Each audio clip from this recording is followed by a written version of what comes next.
Alright, here we have a wine pourer with chill rod. This is by it's by no company. There is no company manufacturer on that. That's kind of strange. No instructions, at least not on the outside of the box. Wait, oh, there is a little bit of instruction on the back. It's a handy thing here. It shows the actual pourer, and then it shows the chill rod that goes into your wine bottle, which I'm going to test because they said that this stuff can keep your wine chilled for an hour. And I have a handy dandy digital thermometer now, instant read, that I am going to test this with. Alright, so as I pull this out, this is just plastic. It's not glass or anything really fancy that you have to worry about breaking.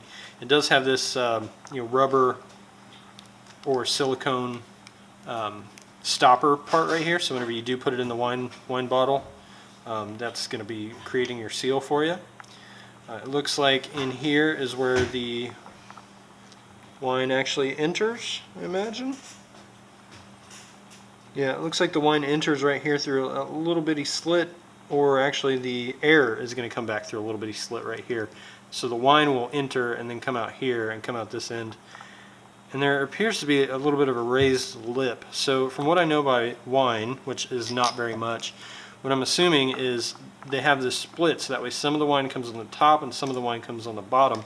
Because when you're trying to aerate it, you want to have as much of the wine exposed to the air as possible. So this kind of doubles the amount of air that it's able to be exposed to by having some come over the top and some come over the bottom. As I test it, we will know for sure. That's just my theory at this point. Now this rod is metal. It's some steel, and it's solid. You can see here there's just a screw piece. Woo!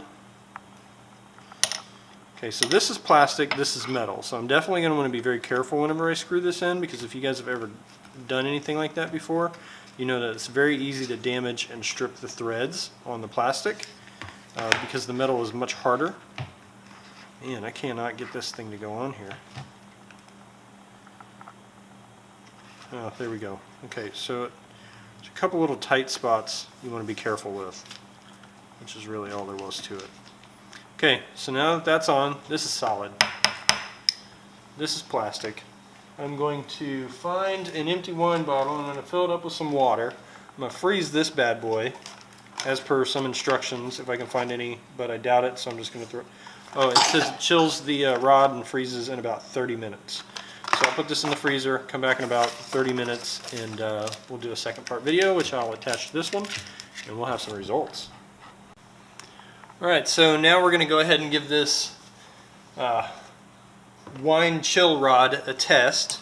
And I have a wine bottle of water, which is chilled to about 50 degrees. And I've got, for testing purposes, I've got a glass here. With some water that's a little over or a little under 50 degrees right now. It looks like it's sitting about 49.5. And then I have a double wall insulation cup here, which is, you know what, let's pour some of this back over here. This one looks like it's about 51 degrees right now. So we're going to put a little more ice in here to try to get it about the same temperature. Just so that way this can be as close as possible to an official experiment.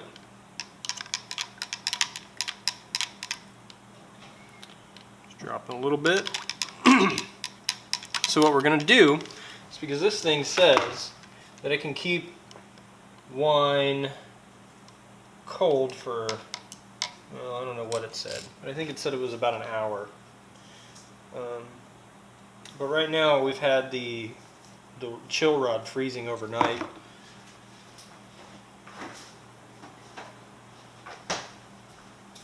So it's definitely ice cold. And what we're going to do is go ahead and insert this. Whoa, you know what, it doesn't matter.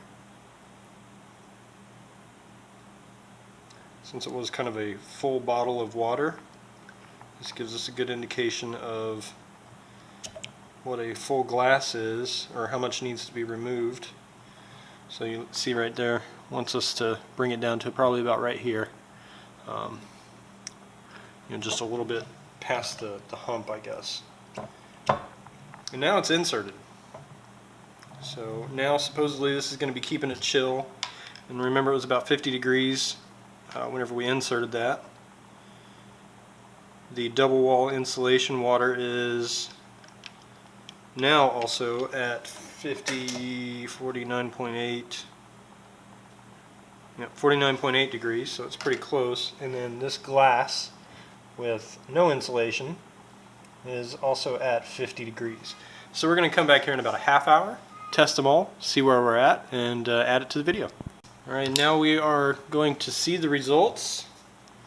We're on the thermometer. First one that we can go ahead and measure is going to be our control over here, just the plain glass out in the open. Now it has been a steady 76 degrees inside the house thanks to air conditioning, in case anybody really wanted to factor how much loss there is in terms of heat energy. It looks like the glass is sitting at 61 degrees. The double wall insulation cup, significantly cooler.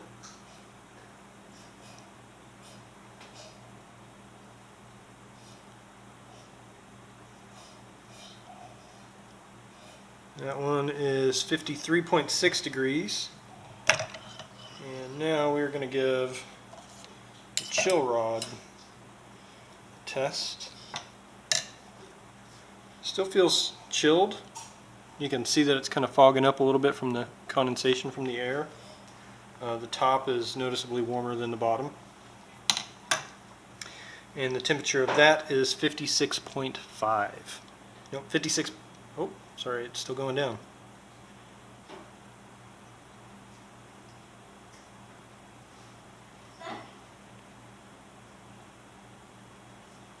So much for the instant read digital thermometer. Alright, so now it says 55.6, and that's where it's set at. So, not quite as good as a double wall insulation mug, but it does keep it quite a bit cooler than just the plain glass sitting by itself. So there's your results. Alrighty, thank you.